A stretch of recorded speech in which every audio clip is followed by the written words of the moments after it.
Hello, everyone. Welcome to the latest TM Brunston Market Update. I hope that you're all keeping safe and well during these rather unsettled times. I'm pleased to have with me once again Mark Shields, Investment Manager from Brooks Macdonald, who will be discussing with us some topical issues. Mark, the first question really is that markets have been in turmoil recently. What's been the main drivers of this? Yes, Brian, you're absolutely right. We've seen another leg down in risk assets, predominantly the equity space, once again dominated by the parts of the market that are more sort of traditionally identified as growth sectors. So technology being probably the highest profile part of the market that has suffered declines. It's a continuation really of themes that we saw earlier on in the year. So markets have been coming under pressure because investors have become increasingly concerned with respect to the rate of inflation and how that is driving interest rate decisions from key central banks. And the typical scenario is that if you see higher interest rate environment, is typically less appealing to invest in lower growth or companies that maybe aren't quite so cash generative in that sort of environment, and therefore the some of the speculative end of the tech market has come under quite a bit of pressure off the back of that. So it is a continuation really of what we saw earlier on in the year, and it has been another fairly painful period for risk assets. I think the Nasdaq in the US is pushing 30% down year to date, and the S&P 500 is pushing 20% down year to date. So for those risk parts of the global investment universe, it has been another tough period, I'm afraid. Okay. And bearing all those factors in mind, have you been making any changes to the portfolios?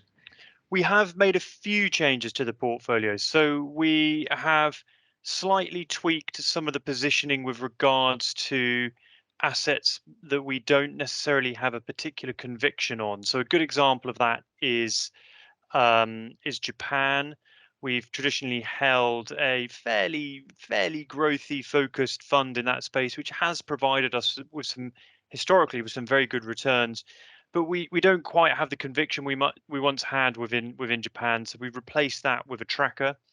We have been reducing our exposure to Europe, and in fact, we were doing that last year, but we've continued to do that a little bit more recently as well. That's because we're concerned over the medium-term picture for Europe. You typically find that if economies struggle to control their own energy supply or have control over it in one way or another, then those economies typically tend to suffer. And at this particular point in time, when you're looking around the world, probably the most at risk part of the global investment or the global economies is Europe, due to the fact that they obtain so much of their energy from Russia. Now, I do think that over the sort of longer term, a lot of these European economies will be able to replace that, probably via renewable means. But in the sort of short to medium term, we've become quite cautious over the prospects for Europe. And I suspect we may well continue to cut our exposure to the region as the year goes on. The other area where we have opted to reduce some of our exposure is into domestically focused UK companies.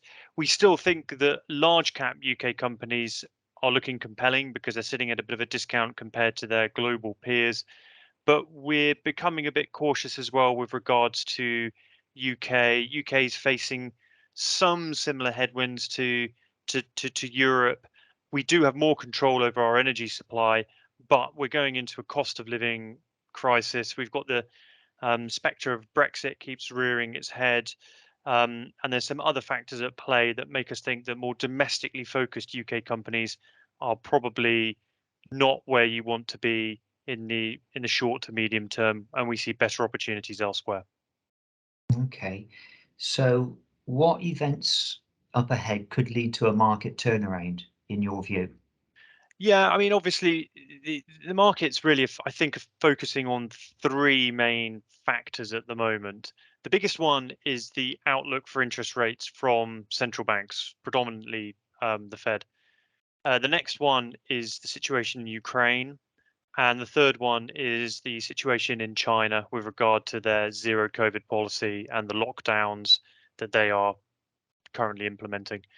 The big one is going to be the Fed. At the moment, the market is pricing in something like a 250 bip interest rate rise cycle by the end of this year, which equates to not a million miles off 50 bips rise per Fed meeting for between now and the end of the year. That's quite an aggressive route for interest rates to take. And we think that any moderation of that, whether that's just some more dovish comments from the Fed or some more conducive economic data, may well provide the environment in which the market reassesses that expectation. And therefore, a lot of the companies that have been beaten up off the back of the expectations for rising interest rates actually do quite well. So we think any moderation in that could well drive a return to vogue for some of the most beaten up parts of the market at the moment. With respect to Ukraine, to be honest, we don't have any particular insights here. Obviously, we're watching the situation very closely, but I unfortunately I suspect that it's probably going to be a long, drawn out affair, and I doubt we're going to see any resolution there anytime soon. So I think markets are keeping an eye on that, but that's almost been pushed to the side a little bit because of the fact that it's very much expected that this is going to be drawn out for a while, and indeed, the implications of that are difficult to read at this point in time. And with regards to China, again, if we do see them begin to lift some of those lockdowns that they've enacted, then that would clearly also be quite beneficial for risk assets and China in particular, and potentially also be over the sort of slightly longer term, be quite beneficial for the inflationary story as well. And we've started to see China enduring quite a bit of economic pain. We've started to see some economic numbers coming out from China, which have not been very good. And Xi Jinping is up for renewal or re-election. Not quite sure which term you really want to use when you're talking about a governmental system like China. But the likelihood is we feel that they may decide to relax some of the measures that they have over the summer months. And again, that could well be very beneficial for for the risk parts of the market and China in particular. Okay. Thanks, Mark, for those insights, and thank you very much for watching. Um, as always, if you have any questions, then please be in touch with us. Thank you.